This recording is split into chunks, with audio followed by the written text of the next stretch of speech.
IEQ News. Apoio. Igreja do Evangelho Quadrangular. A Igreja da Família. Comec, a arte a serviço do Reino.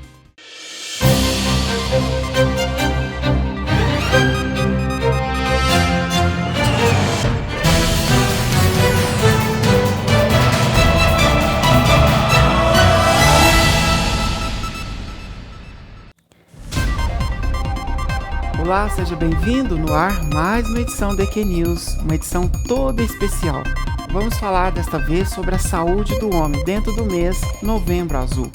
Vamos falar dos cuidados, das prevenções acerca de uma doença que tem alarmado a muitos, que é o câncer de próstata.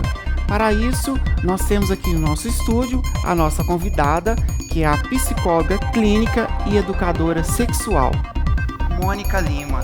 Mônica, seja muito bem-vinda à nossa edição do jornal IEQ News. Eu que agradeço a oportunidade, porque precisamos falar sobre esse assunto. Mônica, eu já gostaria de começar a falar com você. Existe eu vou falar assim, um medo, né, quando se fala de câncer de próstata, né? E eu gostaria de saber inicialmente o que é a próstata e também o que é o câncer de próstata. Então, quando a gente fala de próstata, qual que é o maior medo das pessoas? É o câncer, porque câncer está relacionado à questão de morte, né? Então, a pessoa acha que o câncer já vai levar à morte, e não necessariamente é assim. Hoje a gente já sabe que existe tratamento. E quando fala do câncer de próstata, tem muitas coisas relacionadas a tabus também, de como que eu vou fazer o exame. E o câncer de próstata, ele é um dos que mais mata os homens hoje. Então, a próstata, ela é uma glândula, e essa glândula é muito importante, porque ela é a que que produz, né, o líquido seminal. No caso, é o líquido que leva o espermatozoide, né, que é por caminho do espermatozoide, vamos falar assim. Então, o maior medo mesmo das pessoas é a questão de ter esse câncer e está relacionado também à sexualidade. Então, ficam com medo do que pode acontecer quando tiver esse câncer. Prejudicar a área sexual, vamos falar assim, né? E também a própria morte. Uhum. Então, quer dizer, é um tumor que acarreta neste local de extrema importância na saúde do homem, né? E eu queria saber de você, dado o diagnóstico desse câncer, quais são os fatores que determinam o aparecimento dessa doença? A questão do câncer, tanto o câncer de próstata como qualquer outro câncer, está muito relacionada ao estilo de vida. Então, hoje, não tem algo específico que fala, se você fizer isso, você vai ter câncer, né, o câncer de próstata. Mas o que a gente já sabe é que uma dieta, né, desregulada, uma má alimentação, pode provocar o câncer, vamos falar assim, sedentarismo e a questão da idade também. Com o avançar da idade, a próstata ela pode inchar, e esse inchaço pode ser benigno ou maligno. A idade, ela seria a partir de qual idade exatamente? Acima dos 40, 45 anos, já é necessário fazer o exame. Tem casos mais novos também que a pessoa tem que fazer o exame, mas se tiver alguns dos sintomas, né? Mas o ideal é dos 40, 45 anos para frente. Então, homens nessa faixa etária já é considerado a ser indicado a fazer Isso, já é uma consulta com o urologista. Entendo. E também, Mônica, se houver casos na família, isso influencia na vida da pessoa? Por exemplo, o avô, alguma coisa assim? Como qualquer outro câncer, se você tiver um histórico familiar, já é indício que você tem que procurar. Né? A mulher, geralmente, ela já vai mais vezes fazer o exame ginecológico, porque já é culturalmente, por causa da questão de gravidez, então a mulher já vai mais vezes. Agora, o homem, para ele ir no urologista, geralmente é quando ele tem algum problema urinário.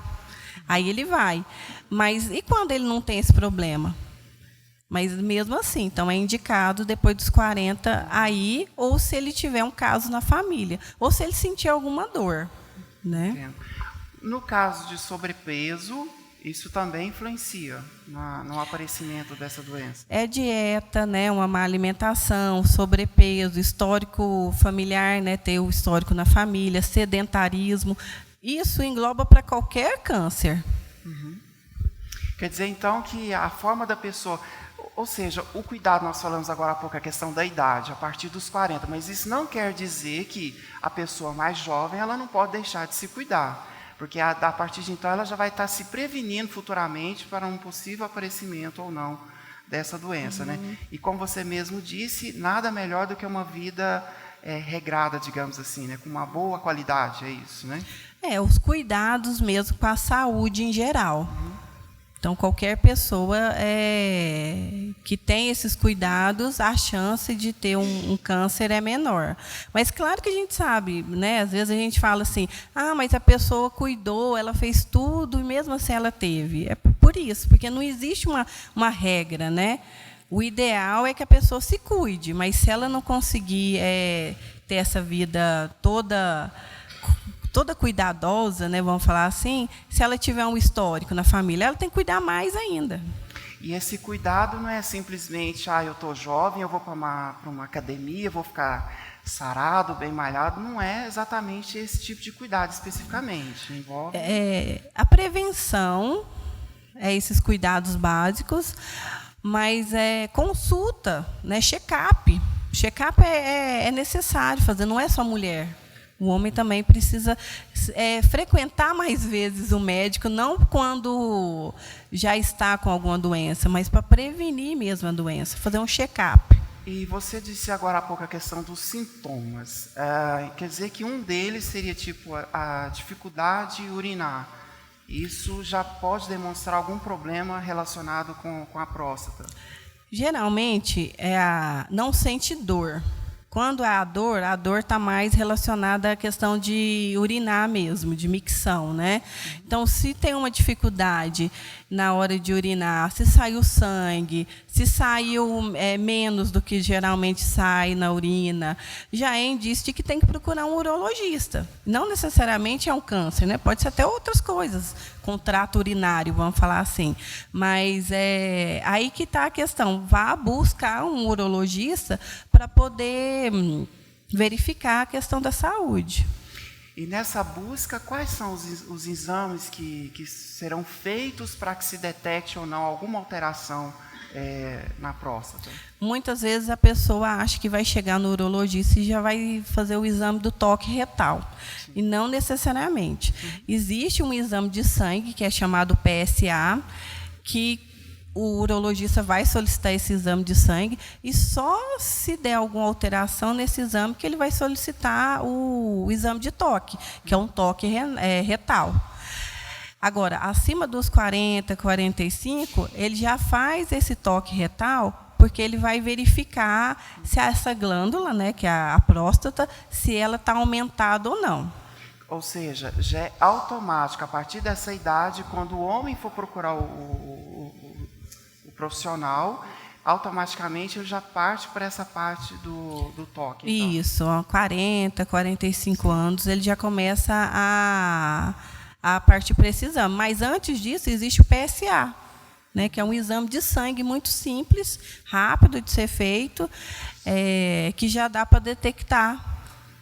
Agora, se a pessoa não tiver histórico nenhum, se ela não tiver, o PSA tiver normal, quanto mais normal tiver e quanto menos histórico ela tem, mais vai, vamos falar assim, vai adiar esse exame de toque retal.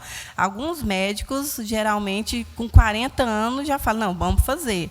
E outros profissionais já gostam de ficar fazendo o acompanhamento do PSA. Se ele der alguma alteração, faz. E você disse a questão do toque. Uma vez feito, o que determina que não, realmente a pessoa ela está com algum problema? Simplesmente pelo toque ou o médico, após o toque, ele vai solicitar mais algum outro exame para que se confirme uma possível suspeita? Geralmente, ele faz esse acompanhamento do PSA, que é o exame de sangue. Aí, depois, ele parte para essa parte do toque, né, retal, e aí tem um aumento. Aí ele percebe que tem um aumento, né, da glândula.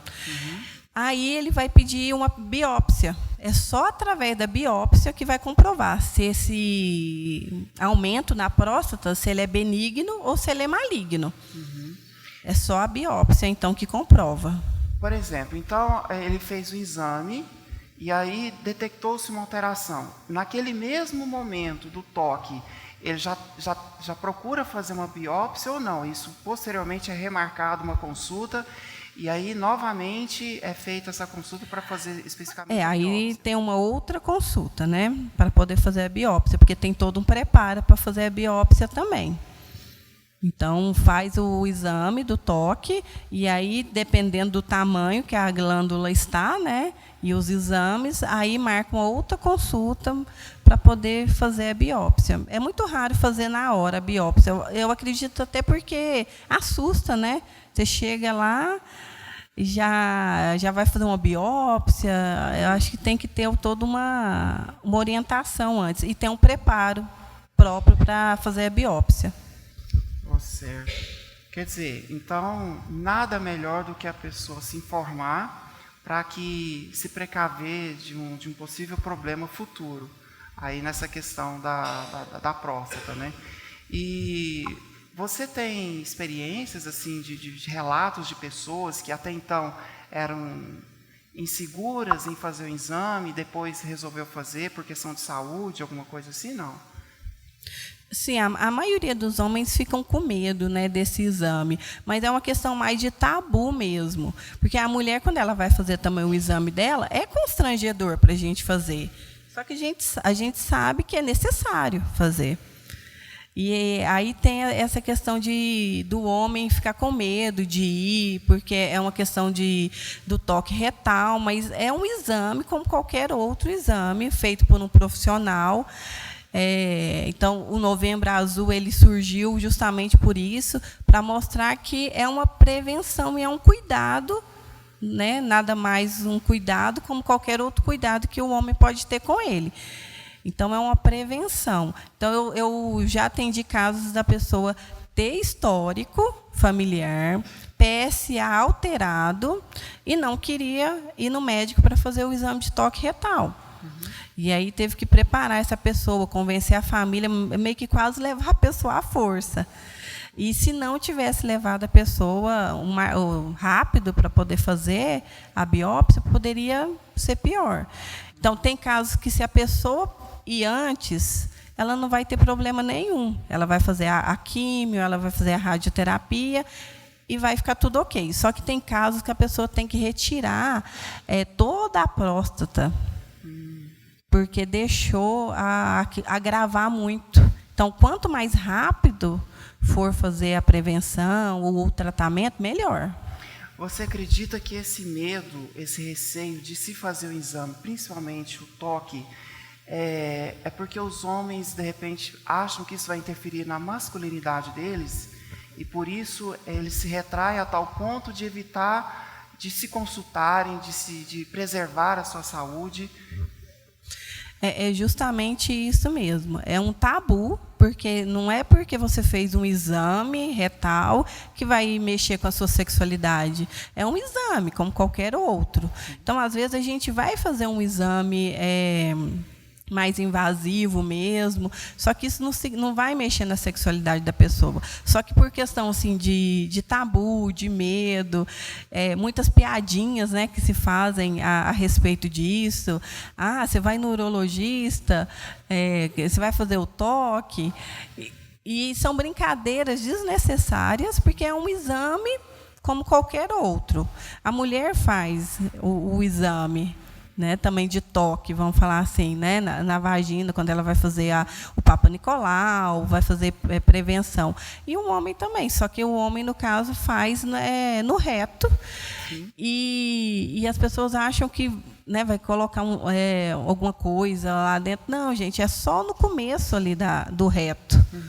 Que faz o exame, é bem no começo. A próstata, ela fica bem abaixo da bexiga. Então, quando o médico já faz o toque, já é fácil de perceber se ela está aumentada ou não. Entendo. Mas a questão é essa, é relacionar a questão da penetração anal com homossexualidade, e não tem nada a ver. Sim. E você comentou que qualquer tratamento a respeito não interfere, por exemplo, na fertilidade. Tá. A questão da fertilidade, tem tratamento que interfere. Você disse agora há pouco que a próstata é uma glândula responsável por por levar, né, o líquido seminal. Isso. Nesse caso, quando se há um tratamento, há alguma interferência nesse sentido? Depende do grau do tratamento, porque dependendo da químio, né, da força, da radioterapia, pode interferir. Mas não é por causa do câncer, não interfere na produção de espermatozoide. Não, sim, eu digo, né? no caso, no quesito do tratamento em si, uma intervenção, por exemplo. Vamos supor que tirou a próstata, como você disse há pouco, né? Como que fica esse auxílio na questão nesse sentido? Então, tem alguns casos que aí a pessoa não consegue mais produzir o espermatozoide porque ele para de sair pelo líquido. Mas a próstata só produz parte desse líquido seminal.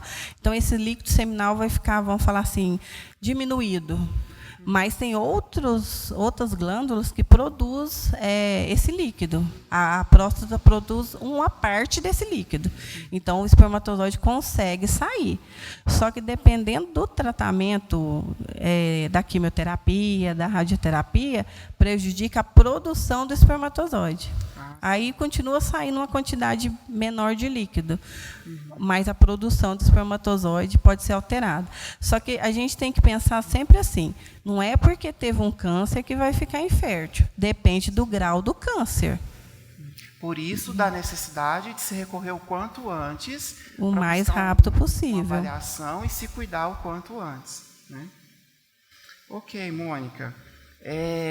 A gente está com o nosso tempo se encerrando, mas eu quero, de repente, alguém aqui deseja fazer alguma pergunta, não? A nossa plateia. Seu nome, por favor. Renilton. Minha pergunta é o seguinte, se fala que quando a pessoa tira a próstata, ela perde a impotência. Então, no caso aí, eu entendi que perde não a impotência, mas sim a reprodução do sêmen. É isso? Entendi? Do líquido do sêmen, que leva o sêmen. Então, depende do grau. Porque tem casos que tem que retirar só um pedaço da próstata. E tem casos que tem que tirar a próstata e mais algumas outras partes. Porque se o câncer alastrar um pouquinho, tem que tirar outras partes. Mas não tem nada a ver. A ereção é uma coisa e a próstata é outra coisa. Vai depender do grau. Eu não vou falar para você que não interfere, porque dependendo do grau interfere. Mas, geralmente, não interfere, porque quando a pessoa procura, eles conseguem retirar somente aquela parte que está com mais danificada, vamos falar assim, né? E aí não prejudica a ereção. Então, tem gente que demora aí para procurar, achando que vai dificultar a ereção. E não, quanto mais cedo vai, melhor. Tá? Compreendeu? Obrigado pela sua pergunta. E, Mônica, vale ressaltar que, para um casal, é sempre bom que a esposa esteja inteirada também desse assunto. Fala-se Novembro Azul, logo pensa, é coisa de homem. Mas, para um casal, é bom que a esposa se intere desse assunto para estar junto ali. Caso houver uma necessidade de se tratar de um assunto desse tipo, queira a Deus que não, né, que a pessoa não venha se acometer de uma doença dessa, mas é importante que a esposa esteja ali do lado para dar um apoio também, né? Sim, o diálogo, né, entre o casal é muito importante. Se o homem tiver com medo de ir, com algum receio, converse com a parceira. E converse com os profissionais da área da saúde para tirar as dúvidas. Não precisa ter medo. É uma prevenção que vai ajudar a não piorar uma determinada situação. Ok. E para os solteiros, procure um médico da área para poder te orientar, né? E, se possível, de repente, uma profissional da área, que seja na área da psicologia, né? Para, de repente, dar uma orientação, né? Mônica, eu gostaria de agradecer a você pela sua atenção, pelo seu carinho aqui conosco, né? A gente quis, de uma forma muito singela, trazer esse assunto à tona para que as pessoas reflitam. E aí, daí por diante, elas procurem se inteirar melhor do assunto, ter mais informações, né? Nós comentamos nos bastidores aqui que o câncer de próstata é a segunda maior taxa de mortalidade entre os homens, né? Dessa forma, nós queremos contribuir, esperamos ter contribuído de alguma forma com esta conversa, com esta fala, acerca dos cuidados do homem sobre o câncer de próstata. Então, que você se valorize, se cuide, procure se informar cada vez mais acerca deste tratamento, dos cuidados, né? E que você prevaleça aí com uma saúde robusta, forte, sempre, tá bom? Mônica, mais uma vez, muitíssimo obrigado. Tá bom? Eu agradeço e estou à disposição.